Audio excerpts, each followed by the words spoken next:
Well, welcome to the Midwest Sheep and Goat Market Report on the Rural Radio Network. Clay Patton with you, and sales a little bit light in that summer run, so I thought what a better time to go out and talk to industry professionals and kind of gauge what's happening in here. So we go to the Northern Plains. I had the opportunity now to talk with Travis Hoffman. He is associate professor along with extension sheep specialist, North Dakota State University, and now partnered with the University of Minnesota as well. So, Travis, thanks so much for being able to take a little bit of time here and give us a rundown of what you're seeing out in the industry and what you're working on the university side of things. But first, I've been following you on social media, and you've had the opportunity to really sort some high-quality sheep here in recent shows. Kind of give us a rundown, the stock you've been seeing and the shows you've been sorting.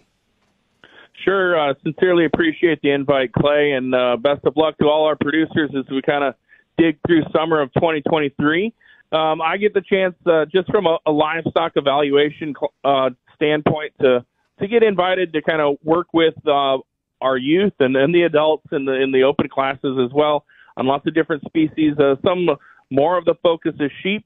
One of them and a couple of them that I have been in California lately. But I'm going to draw my targets actually this week here in the third week of June is the National Rambouillet Sheep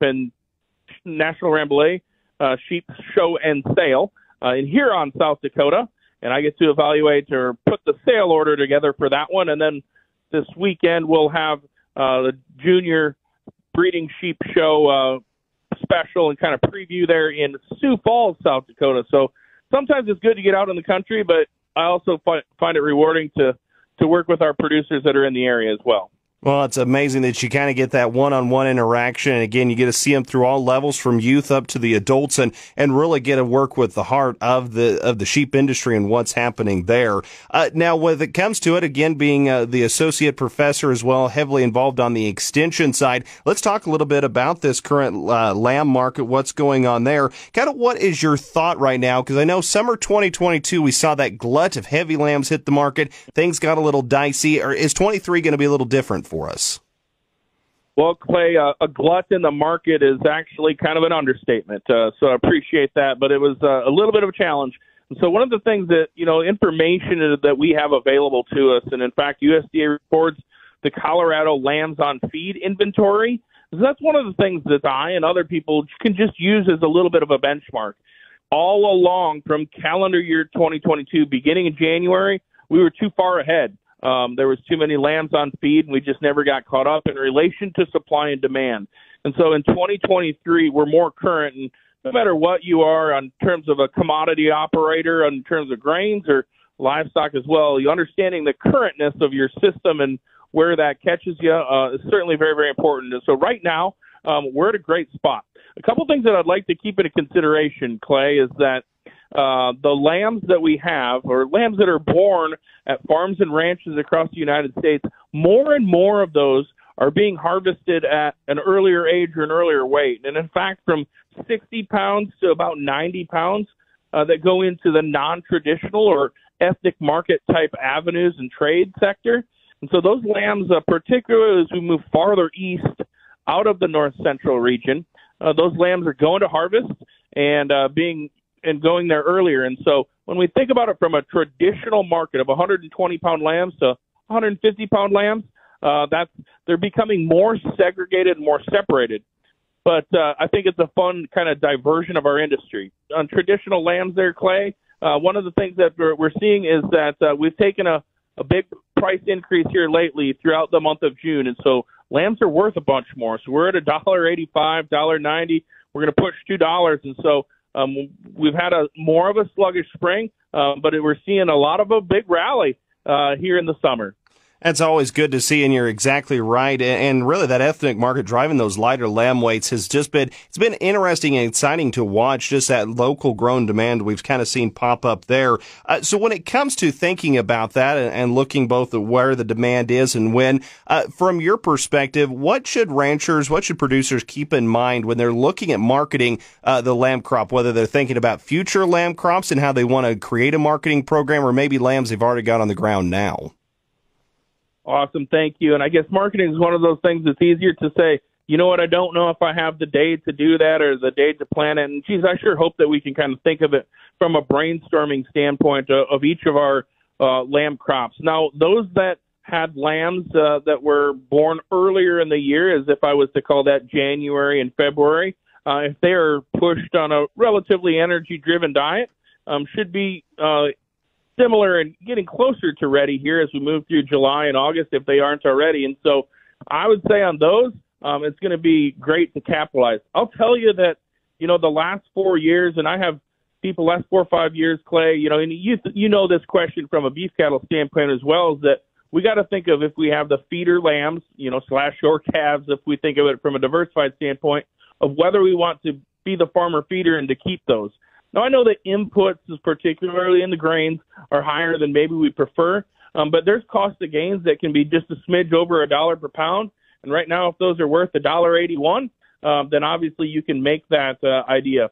I would say for the last 4 or 5 years, particularly, I've had different extension professionals that I've wanted to work with and say, okay, maybe this is the year to feed. And, we've kind of held off a little bit, and the market, at least in our region, has said sell those 80-pound lambs and get the $2.40 and let somebody else see if they can make it on $1.60 fat lambs. Well, this year I think it's a little bit different. I think you actually have the opportunity to make that decision because if we maintain those prices throughout the fall, and even if we stay at $1.75, $1.08 throughout the fall, September and October, those that are March, April, and May lambers, okay, those aren't people that have lambs that are ready for harvest now. The difference is that those that are ready for harvest in the fall, let's call it September, October, even November, I think that there's a decision to be made. And so what I would tell producers on that one is identify what you think on the feed stuff would be your cost of gain and what those lambs are worth here. And let's say July 1, right? Would those lambs be worth to a feeder if you were to take those to a location?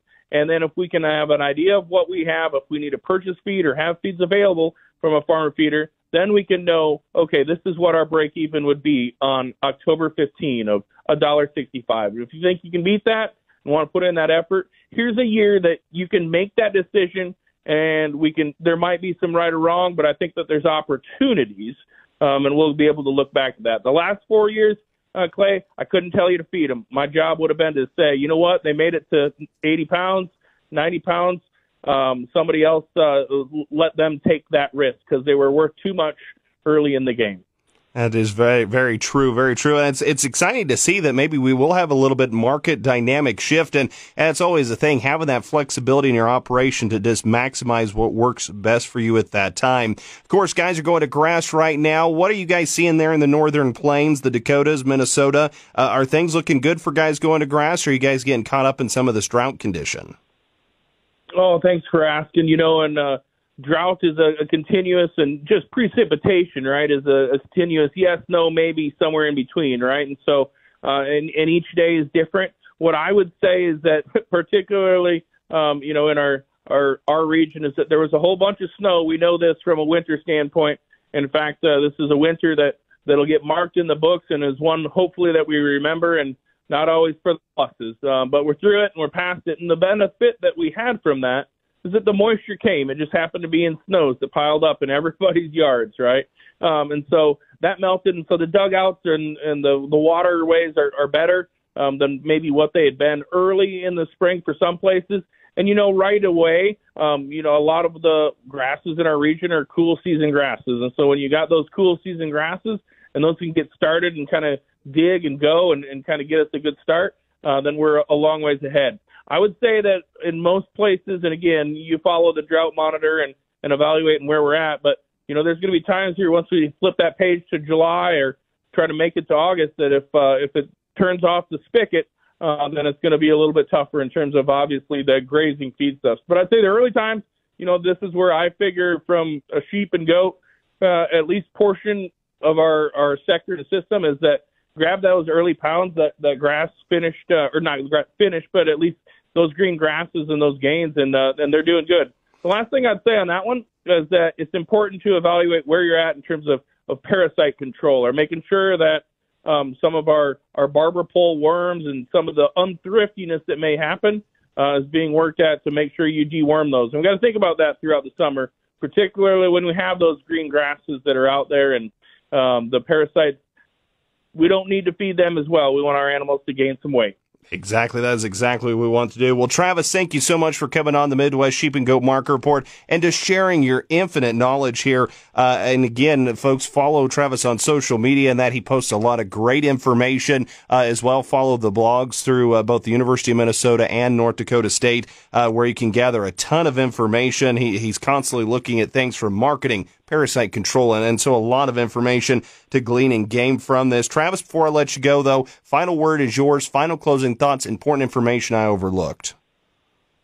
Well, Clay, I'm an optimist by nature, and so I'm excited about particularly our sheep industry as we move through 2023. I think that there's that the lambs that we have on the ground are worth some money, and hopefully there can be balances on our commodity costs. The other thing I'll tell you is that we try as a team to do some good work. And again, we hope that we can reach people. And so from a Facebook standpoint, our NDSU Sheep Extension page has a lot of the information that we try to put out. And then also I've got a talented team with our University of Minnesota Sheep and Goat team, in which case we have some of our older archived webinars from previous functions. And we have a tremendous following. And so that's on YouTube that we have our University of Minnesota Extension Sheep and Goat team. And so appreciate everybody's chance to either build their sheep operation or diversify, and wish all of our livestock and commodity producers all the best as we dig through June of 2023. And again, it's Travis Hoffman. He is the associate professor along with the extension sheep specialist, North Dakota State and University of Minnesota. And this is the Midwest Sheep and Goat Market Report. Thanks whether you're listening on Spotify or you're right there at ruralradionetwork.com or its various social media outcroppings. We appreciate it. You taking the time to listen. It's the Midwest Sheep and Goat Market Report on the Rural Radio Network.